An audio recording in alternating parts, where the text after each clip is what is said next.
Thank you, Rebecca. Hello, I'm Kat Van Duzen from Applied Marine Sciences' new San Diego office, and I'm excited to be here today to share with you an innovative methodology for stormwater management using plants to decrease flooding, prevent harmful contaminants from entering into our surface waters, and three, to other aspects of stormwater management for replenishment. But first, I'm going to give you a little background on phytoremediation so that you can understand the pros and cons and using it as a methodology. Also, I'm very interested in hearing your feedback and any questions that you might have, but due to the time considerations, I'd like to field these at the end of the presentation to make sure I get through all of the material.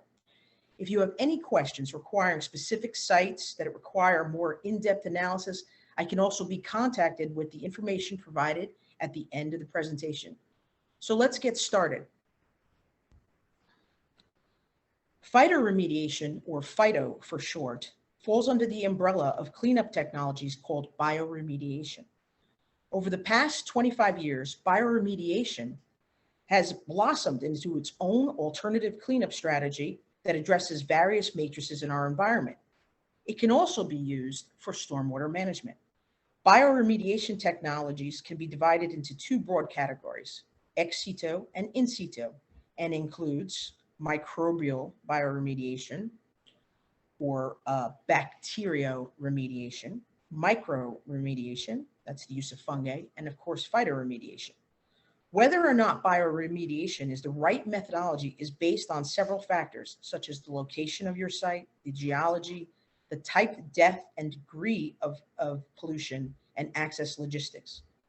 So let's define more what these types of bioremediation cover. So microbial bioremediation is the use of microorganisms, such as naturally occurring and genetically hybridized bacteria, to neutralize and remove the contaminants and break them down into harmless substances. Mycoremediation is the use of fungi to neutralize and remove contaminants. This uses the normal properties of the fungi's digestive enzymes to break down contaminants. And this is good for pesticides, hydrocarbons, and that type. Phytoremediation uses plants and algae, which is what I will be focusing on. And technically, algae is not a real plant. It's a protista, but that's a very technical, identification. So what is phytoremediation? Phytoremediation is the use of plants to bind, extract, and remove contaminants. Phytoremediation occurs naturally with the treatment mechanism being the metabolism of the plant itself in the presence of these contaminants. It is necessary to create the ideal environmental conditions to facilitate and expedite this process through careful design and ecological engineering. So what does it work on? What types of substrates or matrices can phyto be applied to? Basically, anywhere plants can grow, you can apply phyto to. This includes soils and sediments, groundwater, surface waters, specialized ecosystems, and industrial ponds and lagoons. Types of sites. So this one, I always get a lot of people ask a lot of questions about this because they don't believe it could work on different sites. So let me give you all the different sites that it could possibly work for. After 20 years as an environmental scientist, I've used phytoremediation on the following types of sites. Historical agriculture. Now, these contain a wide array of pesticides, herbicides, and even heavy metals like arsenic that were used historically. Golf courses and other public recreation parks use similar practices to curb weeds and additionally contain organophosphates and fertilizers to promote the growth of desirable grasses. Wetlands and floodplains are associated with surface water bodies such as creeks, streams, ponds, and rivers. These surface water bodies are in turn influenced by precipitation events and stormwater redirection from impervious surfaces, which means that wetlands are important sources of diversity of flora and fauna and nurseries for fish and avian species, as well as important for flood control. Dredge spoils and landfills are similar in terms of their sources being anthropogenically generated and usually contain residual levels of organic and inorganic contaminants. Leachate that may be contaminated at an elevated concentration and runoff from contact with soils are other considerations that must be addressed. The good thing about these is that it's usually isolated and can be treated directly in situ, and then once the soils are treated, can be reused beneficially for fill. The next are contaminated sites that have a wide array of inorganic and organic compounds at concentrations exceeding the cleanup standards, and they usually affect more than one matrix. They require, however, thorough investigation and remediation to clean up the hot spots of those contaminants before phyto is applicable. Coastal and riverine sites are now getting impacted by climate change. Rising sea levels inundate low-lying wetlands and dry land, erode shorelines, contribute to coastal flooding, and increase the flow of salt water into estuaries and nearby groundwater aquifers. This effect increases the size and speed of rivers, causing flooding into low-lying adjacent areas and erosion and destabilization of flanking shorelines. Data from over the past 40 years has actually shown that erosion is not inhibited, but actually exacerbated by hardscape infrastructure. What does work is greenscaping and creating living coastlines. So what kinds of plants do we use? There are many types of species that can be used for phytoremediation that are dependent on the biome that the contaminants inhabit. The type of plant must be paired with the environmental variables, and these are your soil, moisture, sun, the type of contaminant, the matrix, as well as its own unique metabolism parameters. Even the plant's unique features of morphology also play a significant role in designing the remediation strategy. Once you have identified these site-specific parameters, you can literally find hundreds of species based on primarily water saturation variables of the environment. And that's, xeric versus hydrophytes. So let's give some examples. As you can see here in this slide, I'm giving you some types of species. Now, they include everything from warm weather grasses and forbs, bushes, trees, algae, and hydrophytes. In addition, they are now making transgenic species by incorporating the genetic machinery of certain microbes to augment or accelerate the ability of the plant to break down contaminants with their own metabolism. With some transgenic plants, such as the hybrid poplars, the plant's life cycle is adjusted so that it grows faster and more robust for its application. The larger the species, the more robust it is, and in general, the more water it requires. But many species we consider weeds, which are low maintenance, can also be used. Trees. Trees are my favorite to use for a lot of reasons. They have so many uses in phytoremediation. They can be used to uptake harmful contaminants that are in a contaminated plume of groundwater. And then they use their own metabolism to transform them into inert metabolites that are harmlessly outgassed as a byproduct of respiration.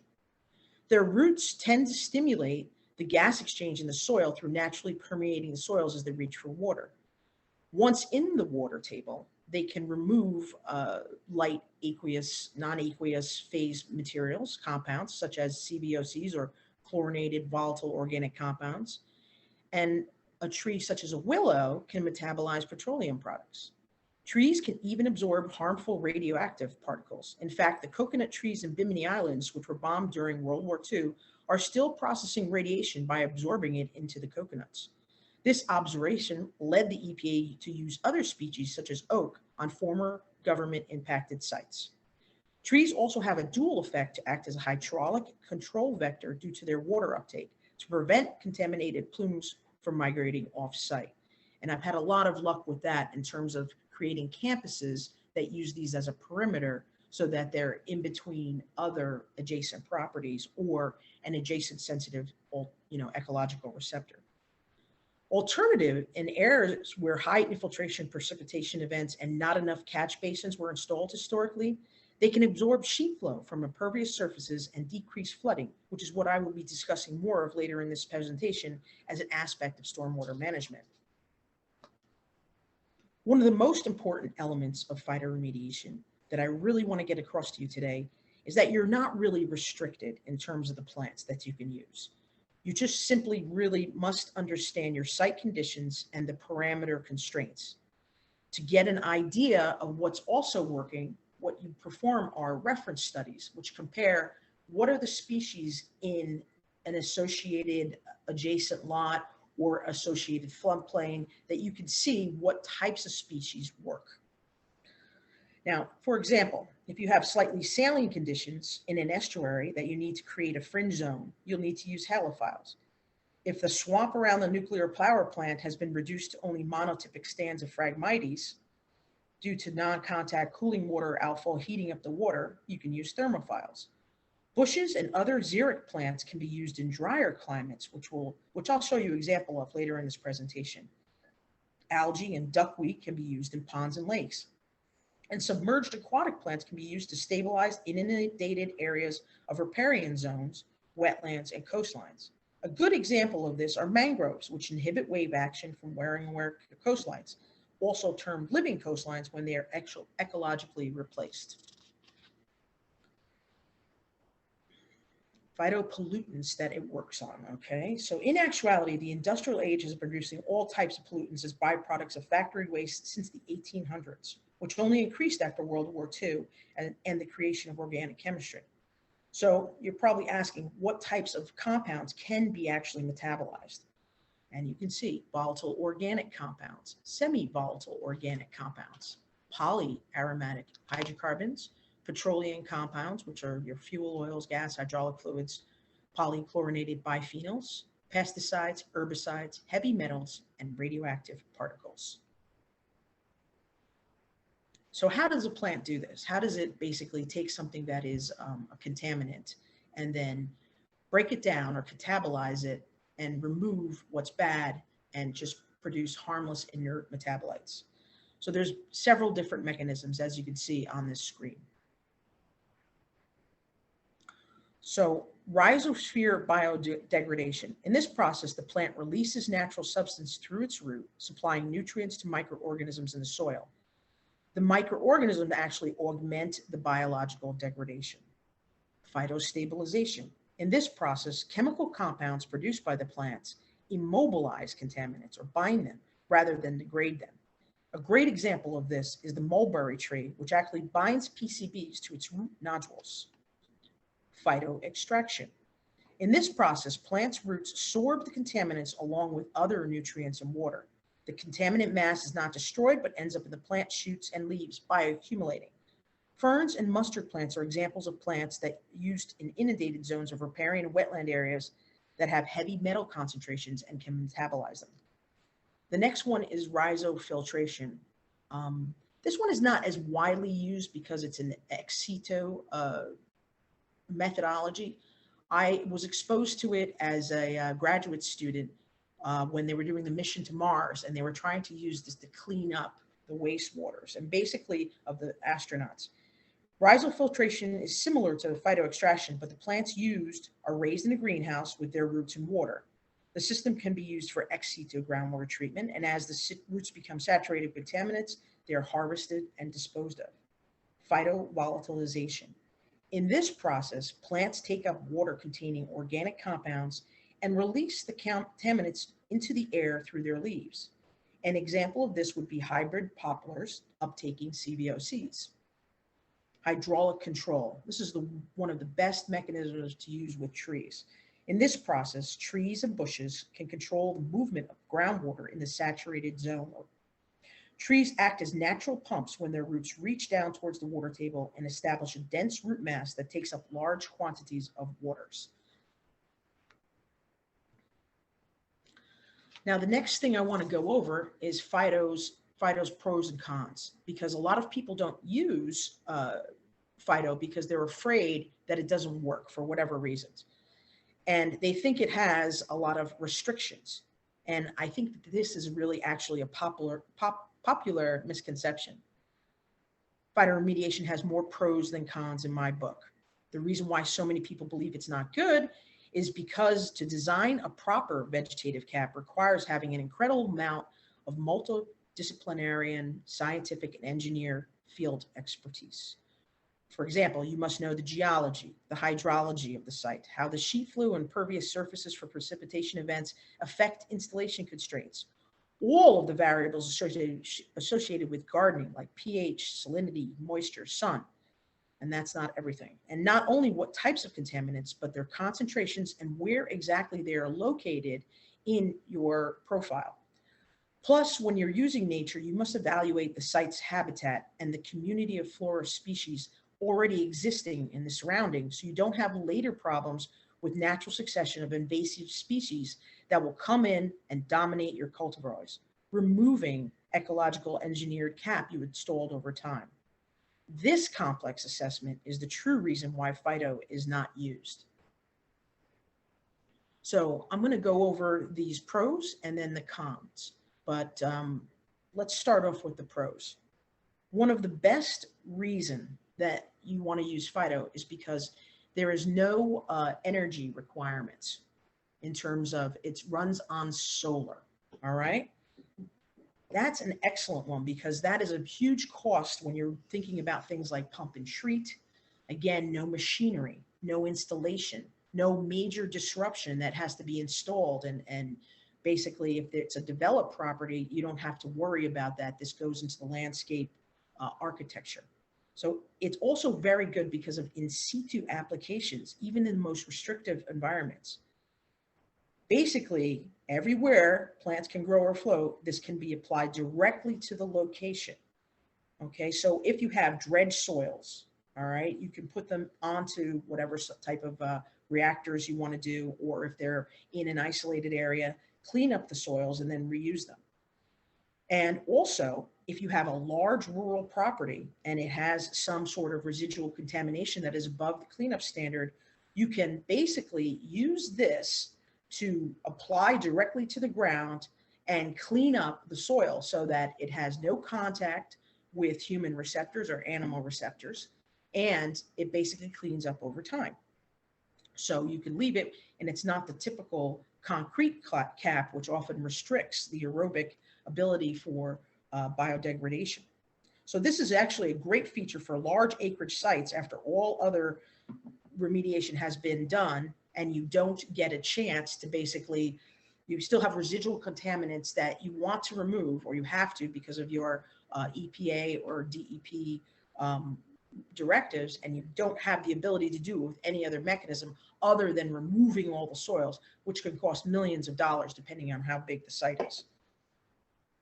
This is a great feature because of removing and disposing soils can be very costly, okay? This also works well for sediments in ponds, rivers, streams, and lakes, where often traditional methodologies would upset the ecosystem.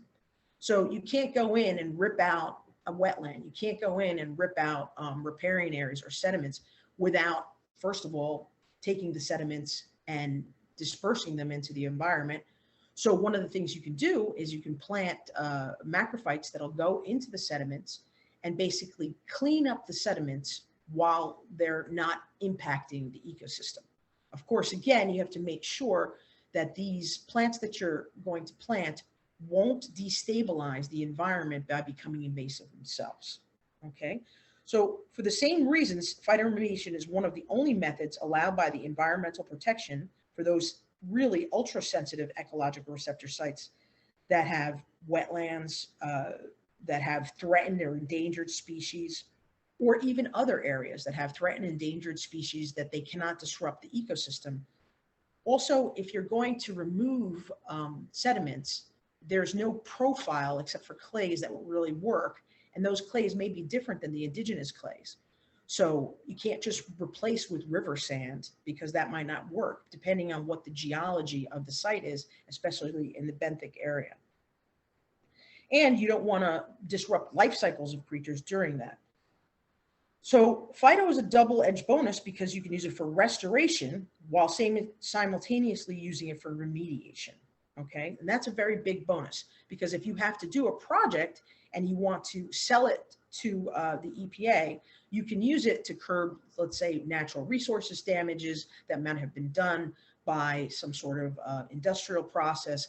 And also what it will do is add biodiversity to the area, restore biodiversity, okay? And again, there's no cogs or pumps, no need for installing costly mechanical infrastructure. And basically, once you set into motion, if you do it right, it will work and thrive like a perpetual motion machine.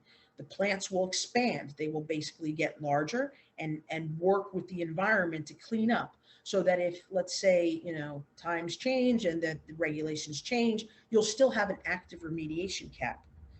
There's also no repair costs because you don't have any machinery or reinstallation costs, which can be big if you want to do something like a pump and treat, or trees are the best bet because they both look aesthetically pleasing and they keep continuing to work, and you don't have disposal costs like water, contaminated water. Okay, now another great cost-effective, cost-enhancing remedial alternative is phyto, because when you put plants in instead of highly mechanical items like a pump and treat, basically it's like 25% of traditional remediation. Consider the soils you don't have to remove, consider the waste streams you don't have to deal with. And so as a result, you save a lot, and clients love that. And so does the EPA. Everyone loves that. Everyone thinks that's good. Even insurance companies. I've won a lot of projects on the insurance company basically saying, this is a great technology because it's the most cost effective and they don't want to pay as much. Now, also, it's aesthetically pleasing. So let's say you have a campus and it was a former industrial site. And we had a lot of these in New Jersey where they were former labs or other types of industry, and then they were contaminated. Now, new people wanted to redevelop the property, and let's say they wanted to put a bank on it. They don't want to have a lot of machinery and other, giant baker tanks and things like that. So all of the things that you plant are aesthetically pleasing, and you can actually work with the landscape architect to basically create and see their vision and replicate it with species. And the last is it's approved by the EPA and most departments of environmental protection. Now, the cons, this usually doesn't work overnight. I've had some success with especially ponds and small things working relatively quickly. Otherwise, it's about a 3-year time frame, and sometimes you don't have that time to do it. But if you have a site that's been fallow and hasn't been done, it actually works to its advantage, because now you can say that it can be used for redevelopment purposes. Cons, so invasives, this is what I spoke to you before. Invasives are plants that, for example, Phragmites is a good example of an invasive. Invasives come in after you have removed all of the flora on top of the soils. They are there to protect the environment, to stabilize the soils, okay? These are poison ivy, your various types of forbs and grasses that are going to grow as weeds. We call them weeds.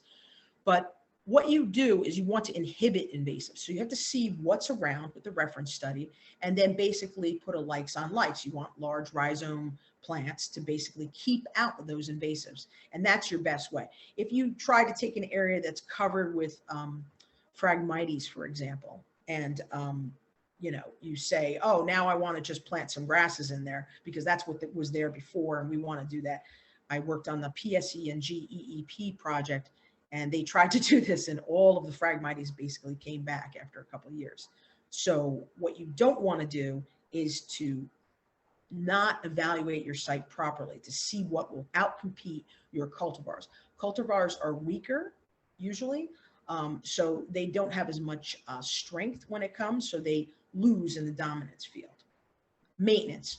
So the first 3 years are critical for maintenance. And by maintenance, I mean you have to make sure that a certain proportion of the plants, again, don't get overcome by invasives or cannot take the concentrations of the contaminants or whatever other environmental factors. Maybe you didn't do a good job of researching what was in the area.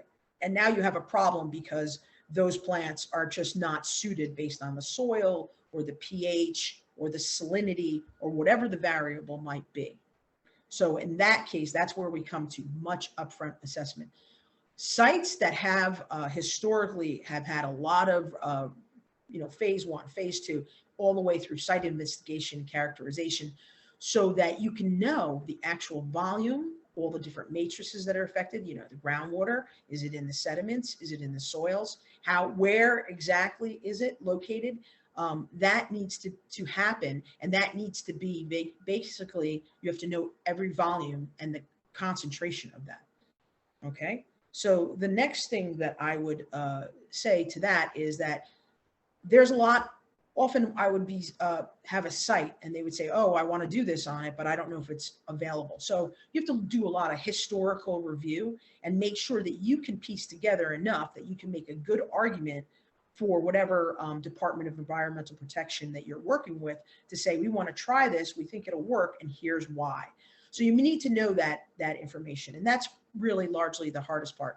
But also you have to do supplemental investigation to know kind of like the gardening variables that are often not part of the site investigation variables in terms of like the remediation standards. So you need to know what kind of soils it is, pH, and all those other variables. What kind of sun does it get? And those are also part of the upfront assessments.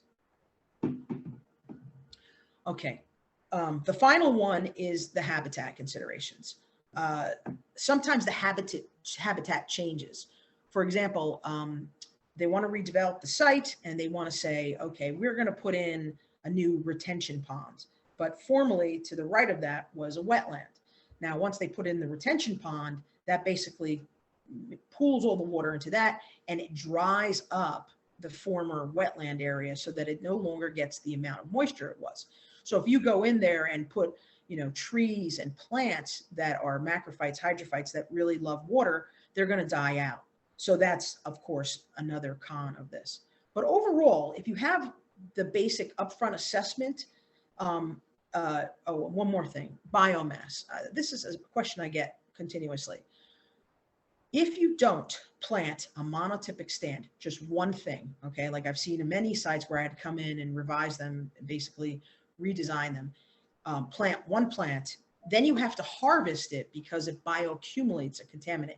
This was especially a problem in the 90s and when they really didn't understand the mechanics of biomass.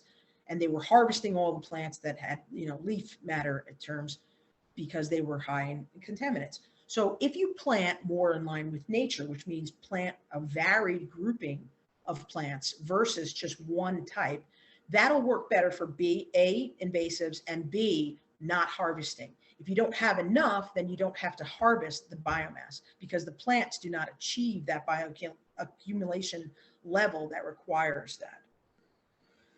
I think that pretty much covers the pros and cons. So again, I just want to reiterate that this is actually approved by the EPA, the DEP, and many municipal towns and cities. I worked with a lot of them because they want to be green, and this type of green infrastructure really works well for these cities to both look good. And actually the EPA is the highest purveyor of this. They have thousands of projects all over the nation that they have actually done studies on over 30 years. And basically, it's like they're trying to get as many sites as they can. They've targeted about 30,000 other sites, according to their definitions, that will basically allow them to do phytoremediation as a long-term strategy. And this is exceptional for sites that are Superfund sites, because the Superfund sites are basically sites that the government is paying for. So they're trying it on this.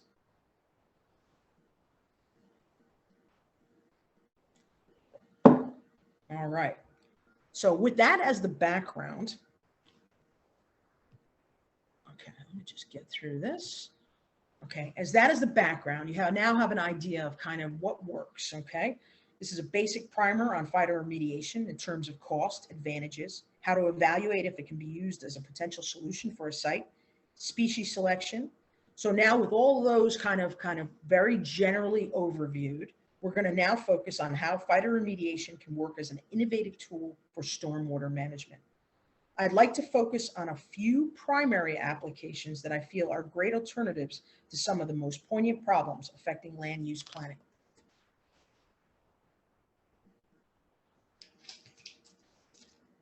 Sorry. Okay, so here are the few problems that I'm going to focus on in this stormwater. There's a lot of uses for this, okay? Contaminants carried by sheet flow off of impervious surfaces during precipitation events and into stormwater sewers, which then gets redirected into surface water bodies. This is a problem in San Diego, for example. Flooding in urban suburban areas caused by outdated stormwater management strategies installed decades ago in tandem with increased impervious surfaces and climate change. And finally, I'm going to stress declining water reserves and replenishment. Stormwater is defined by the US EPA as runoff generated when precipitation, from rain and snowmelt events flows over impervious surfaces without percolating into the ground. Okay. The problem is that this stormwater mobilized pollutants such as motor oil, hydraulic fluids, PCBs, petroleum, polyaromatic hydrocarbons from asphalt and other point sources. In most cases, stormwater flows directly to water bodies through storm systems.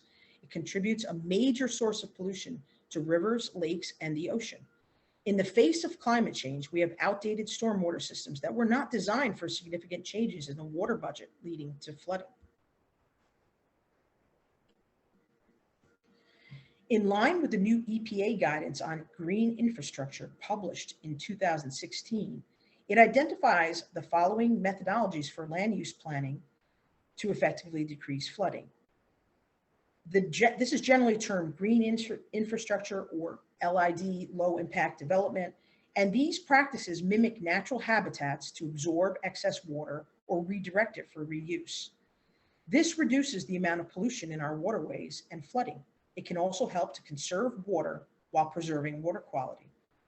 Green infrastructure practices include, but are not limited to, permeable pavements, rain gardens, bioretention cells or bioswales, green roofs, and retention basins. The best time to do these projects is when a property is getting redeveloped or when maintenance or utility upgrades are installed in parks and streets. Now, of all of these, the only one I haven't really worked with is permeable pavement. I do mostly landscape architecture designs, so I can't really comment on them as how they work in terms of their efficacy. So let's look at this for a moment in terms of bioretention and runoff reduction. So runoff reduction is defined as the total volume of water reduced through canopy interception, soil infiltration, evaporation, rainfall harvesting, engineered infiltration, extended filtration, or evapotranspiration. The runoff reduction associated with bioretention technologies has actually been measured, and they range anywhere to 40 to 80%. Pollutant removal is accomplished via processes such as settling, filtering, absorption, biological uptake, and denitrification. So, for example, on the EPA website pertaining to stormwater, I'll give you these references at the end. You have a pollutant and then a removal rate, and they estimate that total nitrogen has a 56 to 69% reduction. Total phosphorus is a 66 to 68% reduction, and total suspended solids are 71 to 86%, which are all very good values that you want to take out of your stormwater. Stormwater control measures are unique in that they may be influenced by many factors, including permit requirements, space constraints, historical infrastructure limitations, or included as an element of a larger project such as streetscape improvements. Most cities and suburbs historically did not take into account the increasing storm events that are associated with climate change. In addition, cities do not historically assess the impact of how creating exclusive impervious surfaces would contribute together to impact the overall water budget arising from stormwater. One example are bioswales, or infiltration trenches, that you can see here. They are vegetated, shallow, landscape depressions designed to capture, treat, and infiltrate stormwater runoff as it moves downstream. They are typically sized to treat the water quality event known as the first flush, which is the first and often most polluted volume of water resulting from a storm event. Most bioswales continue for several miles, often running next to roads or walking paths. You may have seen these next to highways. They're also used for a drainage ditch. The slope of the bioswale allows the water to drain slowly, thus increasing its filtration time. Bioswales are the most effective type of green infrastructure in slowing runoff velocity and cleansing water while recharging the underlying groundwater table. They have flexible siting requirements, allowing them to be integrated with medians, cul-de-sacs, and other public space or traffic calming strategies. The difference between a bioswale and a rain garden is that the rain garden is basically a landscaped area planted with low maintenance habitat species, and a bioswale usually employs ecologically engineered layers like rocks and vertical drainage systems with the superficial plants. Now here in San Diego, they have a lot of problems with stormwater, actually, well, just storm events causing a lot of flooding in the downtown areas. So one of the things they have done, and I'm giving you an example from where I am located in North Park, San Diego, the road surface were not designed with enough catch basins. So there's too much sheet flow entering the stormwater system, and there's a lot of stormwater flooding. So San Diego's stormwater system goes directly to the open waters and is untreated. But San Diego is actually on the forefront of recognizing the need to retrofit existing streets by putting new center islands that contain plants to absorb the water. And as you can see from the slide, they are using plants, in this case, bushes and xeric species that require little water and low maintenance for this drier climate. San Diego has been, well, Southern California in general, I think it's over 1,000 years of drought. So this is the worst one in 1,000 years. So they're definitely designing with the future in mind. And San Diego combined this project with the utility line maintenance, which optimizes cost variables. The benefit is that more plants and permeable surfaces allow for infiltration and decreases flooding. So now here is even better would be just to install this type of system, which not only has plants on the surface, but excess water would then be redirected back into the water treatment system. Plants filter the water, and the trench is designed with graduated gravel. It can remove larger debris, and they can be reused after treatment instead of just being directly dispersed into surface water receptors.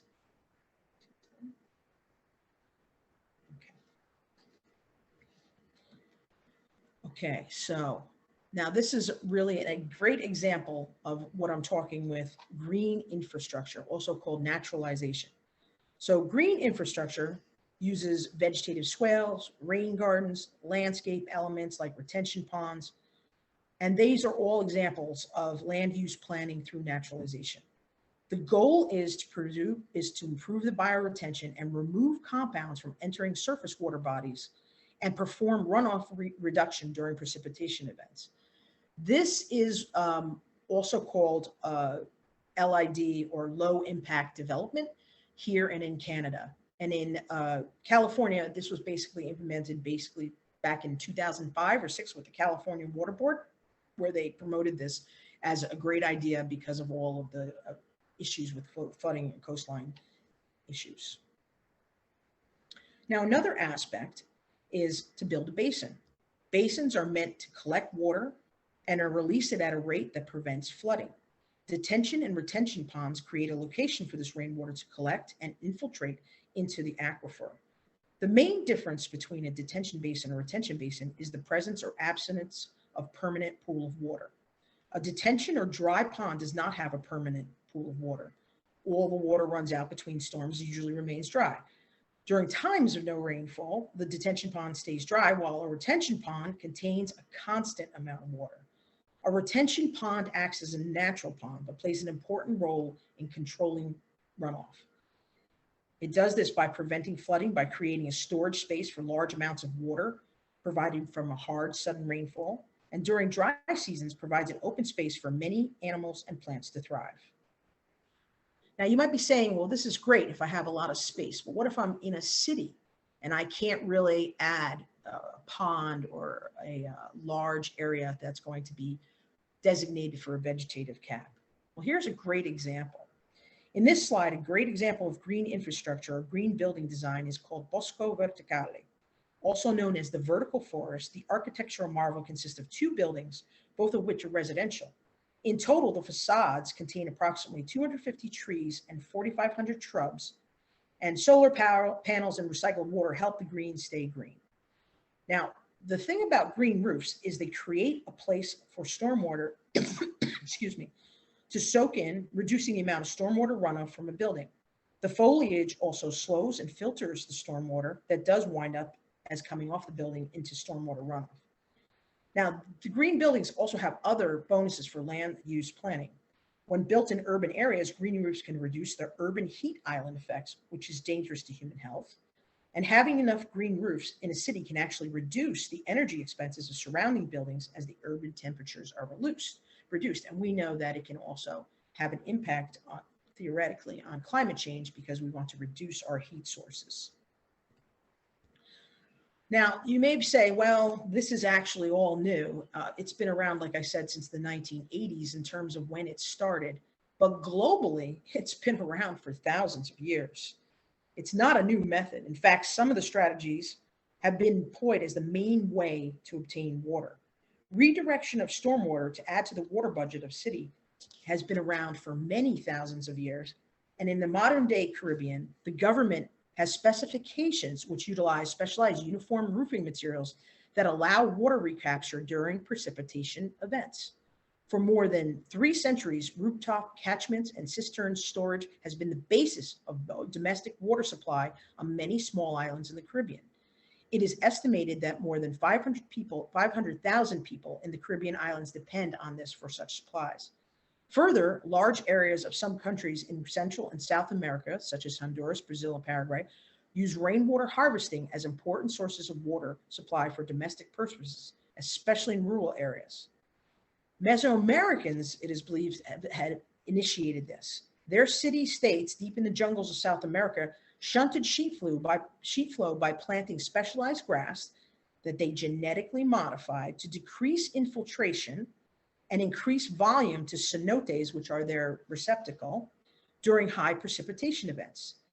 This also carried over into the design of the buildings, which they covered with specialized skim coating, like a stucco, to channel water off of them. And then they used grading to basically channel the water into these cenotes. So altogether, one of these, this is the example I'm giving you, is a Tikal in modern day Guatemala. So in this case, they directed as much possible to man-made reservoirs. These reservoirs conserved water for the dry season and made it possible for the city's high population to survive periodic droughts. And this is explained more in detail in historical references. Okay, pollutant inhibition. You may be asking, well, how can you use this maybe in a more rural area? Sheet flow arising from surfaces, sidewalks, or other impervious surfaces can contribute to a wide variety of petroleum contaminants and even metals and other hydraulic fluids containing PCBs. These compounds are mobilized during precipitation events and carried into storm drains that lead to open waters, then loading into sediments, which during high storm events can then be redeposited many miles away from the original source.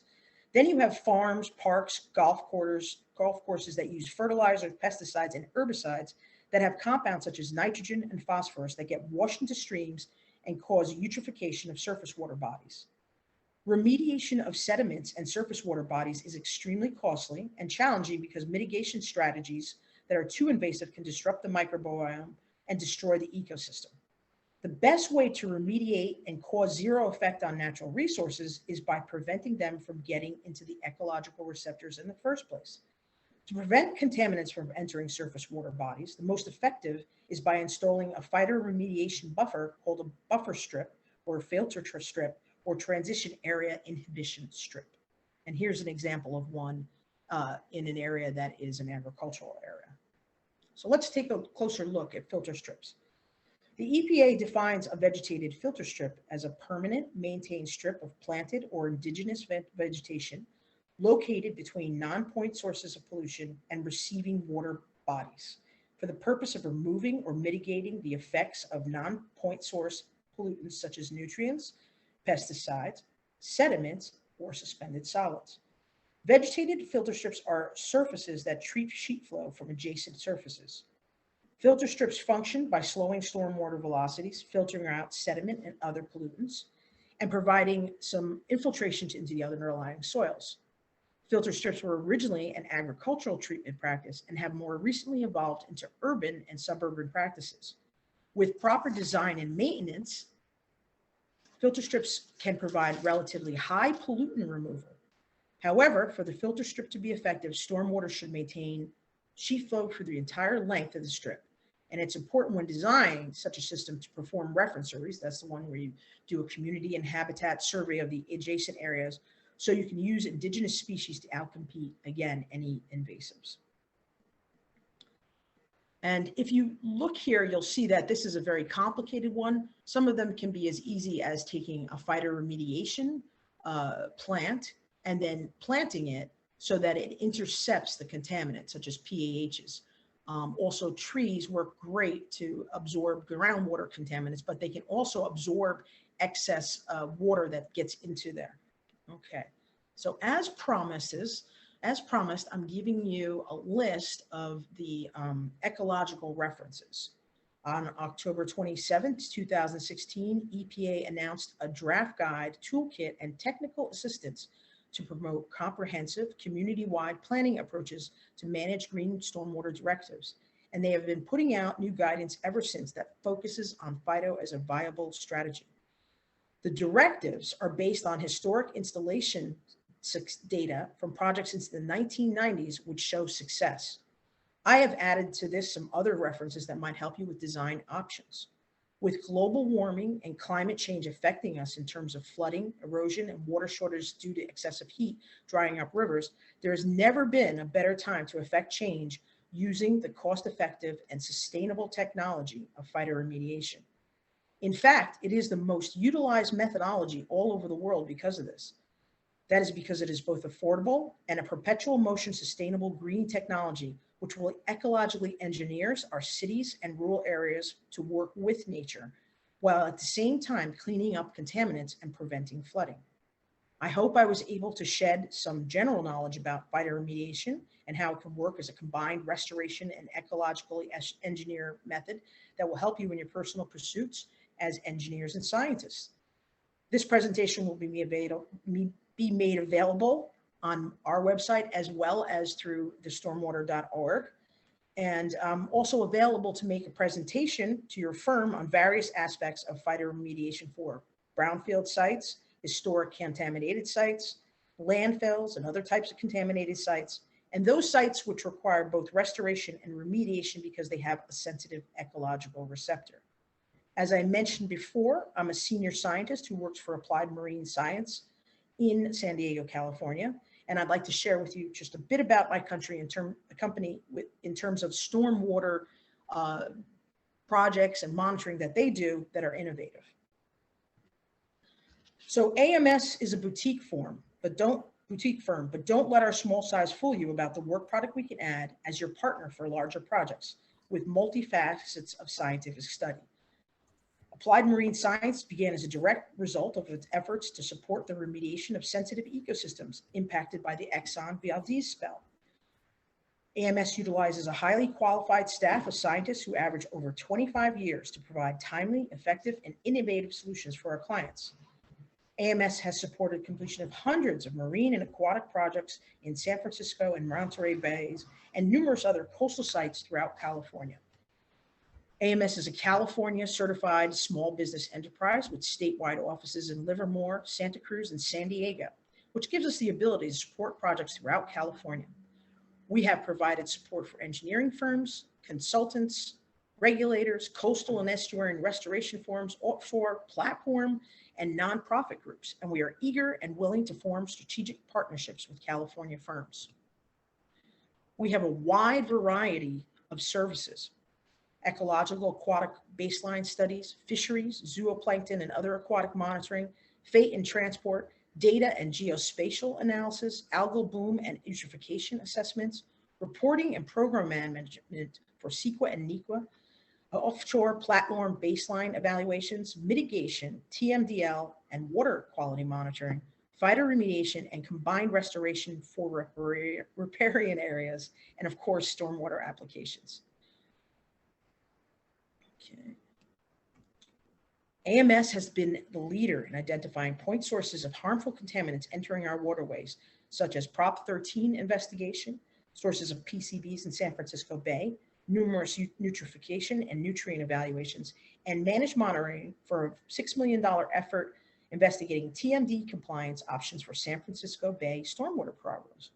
AMS also maintains extensive relationships with laboratories that position themselves on the cutting edge of CEC analysis and are able to achieve low detection limit analysis and quality assurance programs required for specific programs and analytes. This means we have completed dozens of stormwater projects characterizing loads of dioxins, furans, PFAS, PPCPs, hormones, PDB, ES, and AMS has supported grant projects in stormwater clients in assessing trash loads into waterways. AMS conducts multi-year programs to determine watershed sources and loads into the ocean of fecal indicator bacteria using cutting-edge qPCR analytical methods.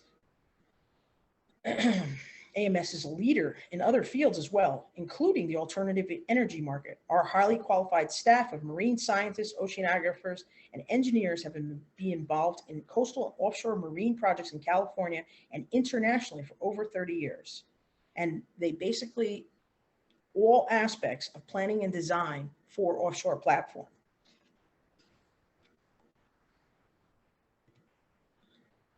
I hope I was able to show you both how innovative stormwater practices using phytoremediation can be utilized for the 21st century stormwater design alternatives, and also how AMS can be a strategic partner for all of your aquatic biology, ecology, restoration, offshore wind projects, as well as your stormwater needs and monitoring needs. And with that, I'm going to try to answer a few questions before my time up.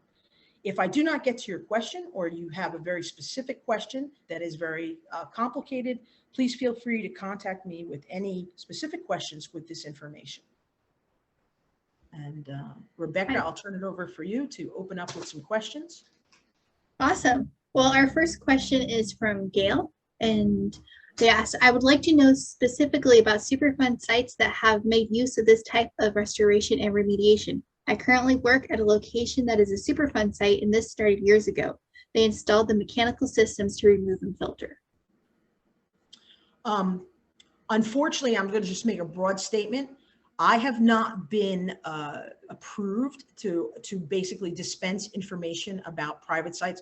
With Superfund sites, I will give you that it was a site located in New York, and there was a basically multi-matrix Superfund site, but it had a contaminated groundwater plume that was in the upper superficial layer. And what I did was I treated that with trees to make a perimeter border to basically pull that up and to basically keep the portion of the groundwater plume that was emanating from the site from going into the suburban development. This was located in Long Island, New York. Awesome. And we have a question that asks, what level of importance is given to using native species in planning versus non-native? Is preference given to using native species for its overall appropriateness to an area, even if some non-native species may have greater effectiveness from a phytoremediation standpoint? That's a great question. All right, so this is what I'm speaking about when we talk about cultivars versus plants that are basically your indigenous species. As I mentioned, cultivars are not as strong. So I try to use species that are similar. For example, let's say we're in a riparian area and we want to use some ferns and some mustard plants. Well, there may be already some that I found from my references that I can use, that I can concentrate, maybe gather seeds from. So it is the optimum. You want to use species from that area because they have already been vetted out in terms of nature with respect to them being able to be capable of being in that environment. So yes, you want to use native species or the closest to it. So for example, if I know ferns grow there and I want to use a specific type of fern, I will say, okay, let me use this fern and replace it with the other fern because I already know that it's there.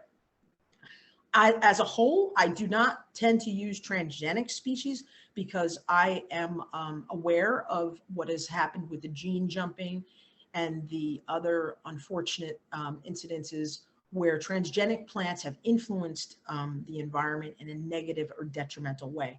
So I tend to use plants that will not destabilize, but will be similar to or mimic the biodiversity that was originally there to the best of best optimal situation. Of course, you can't always do that. And sometimes things don't work out because the cultivar itself is not well, but I have done some using the species and then just kind of replicating through propagation, and then basically using small areas or tracts and then increasing those tracts over time.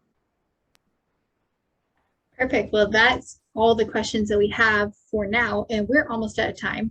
So if you have any more questions, put them in the chat and we'll have Kat answer them. But in the meantime, if you missed any portion of this workshop, you can catch it online on our website, stormwaterawareness.org. The recording will be up there in about 24 hours. And you can see the whole presentation and listen to it again, share it with your friends, whatever you want to do with it, as well as all the other workshops that were given during Stormwater Awareness Week. And don't forget to watch our keynote sessions. We have one about Moss Landing and the unique challenges and successes that face where the river meets the sea, which actually ties pretty well into this workshop. So you're going to have to go check it out. Give you a little teaser there. And then we have one that aired today about the Carquinez Strait in the Bay Area and the unique challenges that industrial facilities face. And then on Friday, we will have one releasing about Huntington Beach and Orange County Public Works and their unique challenges as a municipality where the river meets the sea. So you can find all of that on our website. But it looks like there's no questions. So thank you, Kat, and thank you for everyone attending. It's been a great workshop. All right.